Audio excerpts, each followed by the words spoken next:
Assalamualaikum warahmatullahi wabarakatuh. Perkenalkan, saya Laila Ilhamia Alfa dengan NIM 25035022. Saya membuat video ini untuk memenuhi tugas mata kuliah umum, yaitu dasar-dasar ilmu pendidikan yang diampu oleh Ibu Fahmi Handisa dengan judul Penyelenggaraan Sistem Pendidikan Nasional. Nah, untuk pembahasan pertama yaitu pengertian sistem pendidikan nasional. Sistem pendidikan nasional adalah suatu kesatuan yang terdiri dari berbagai komponen pendidikan yang saling berhubungan dan bekerja sama secara teratur untuk mencapai tujuan pendidikan. Sistem ini mencakup seluruh proses pendidikan, mulai dari perencanaan, pelaksanaan, hingga evaluasi. Di Indonesia, penyelenggaraan sistem pendidikan nasional diatur dalam Undang-Undang Nomor 20 Tahun 2003 yang menjadi dasar hukum dalam menjalankan pendidikan di seluruh wilayah negara. Nah, untuk pembahasan kedua yaitu tujuan pendidikan nasional. Tujuan pendidikan nasional adalah untuk mengembangkan potensi peserta didik secara menyeluruh, baik dari segi intelektual, spiritual, maupun sosial. Pendidikan tidak hanya bertujuan mencerdaskan, tetapi juga membentuk karakter yang baik. Melalui pendidikan, diharapkan peserta didik menjadi manusia yang beriman, bertakwa, berakhlak, mulia, sehat, berilmu, kreatif, mandiri, serta mampu menjadi warga negara yang demokratis dan bertanggung jawab dalam kehidupan bermasyarakat, berbangsa, dan bernegara. Untuk pembahasan ketiga yaitu fungsi pendidikan nasional. Fungsi utama pendidikan nasional adalah sebagai sarana untuk mengembangkan kemampuan individu dan membentuk kepribadian yang berkualitas. Pendidikan juga berperan penting dalam meningkatkan kualitas sumber daya manusia agar mampu bersaing di era globalisasi. Selain itu, pendidikan berfungsi sebagai alat untuk menanamkan nilai-nilai moral, budaya, dan sosial yang berlaku di masyarakat.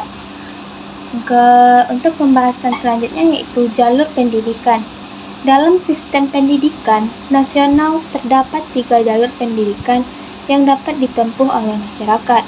Yang pertama yaitu pendidikan formal yang diselenggarakan di sekolah secara berjenjang dan terstruktur. Yang kedua yaitu pendidikan non-formal, biasanya berupa kursus atau pelatihan untuk mengembangkan keterampilan tertentu.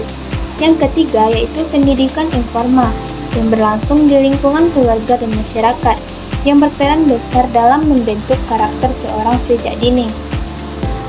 Nah, untuk pembahasan selanjutnya yaitu jenjang pendidikan.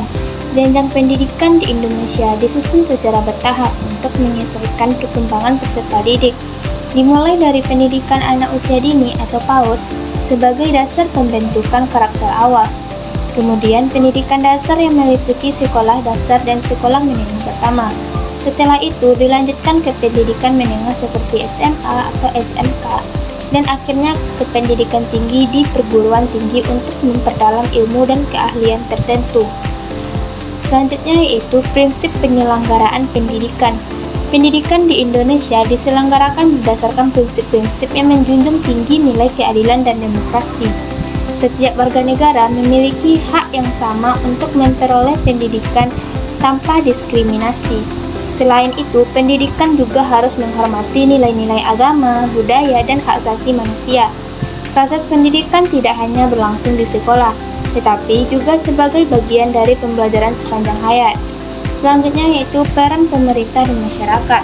Penyelenggaraan pendidikan tidak hanya menjadi tanggung jawab pemerintah, tetapi juga melibatkan masyarakat. Pemerintah berperan dalam penyelidikan fasilitas, tenaga pendidik, serta kebijakan yang mendukung pendidikan. Sementara itu, masyarakat turut berperan aktif dalam mendukung jalannya pendidikan, baik melalui partisipasi dalam kegiatan sekolah maupun dalam menciptakan lingkungan belajar yang baik di rumah. Selanjutnya yaitu standar nasional pendidikan. Untuk menjamin mutu pendidikan, pemerintah menerapkan standar nasional pendidikan yang harus dipenuhi oleh setiap satuan pendidikan. Standar ini mencakup berbagai aspek, seperti isi pembelajaran, proses belajar mengajar, kompetensi lulusan, kualitas hasil pendidik, sarana dan prasarana, pengelolaan dan pembiayaan, serta sistem penilaian. Dengan adanya standar ini, diharapkan kualitas pendidikan di seluruh Indonesia menjadi lebih nyata. Dari pembahasan yang saya sampaikan ini, secara keseluruhan dapat ditarik kesimpulannya, yaitu sistem pendidikan nasional merupakan fondasi penting dalam membangun bangsa yang maju. Melalui pendidikan yang terstruktur dan berkualitas, diharapkan dapat tercipta generasi yang tidak hanya cerdas secara akademik, tetapi juga memiliki karakter yang baik dan siap menghadapi tantangan masa depan. Keberhasilan pendidikan sangat bergantung pada kerjasama antara pemerintah, sekolah, dan masyarakat. Baiklah, hanya itu yang dapat saya sampaikan. Jika ada kesalahan, mohon dimaafkan. Wabillahi taufiq wal hidayah. Wassalamualaikum warahmatullahi wabarakatuh.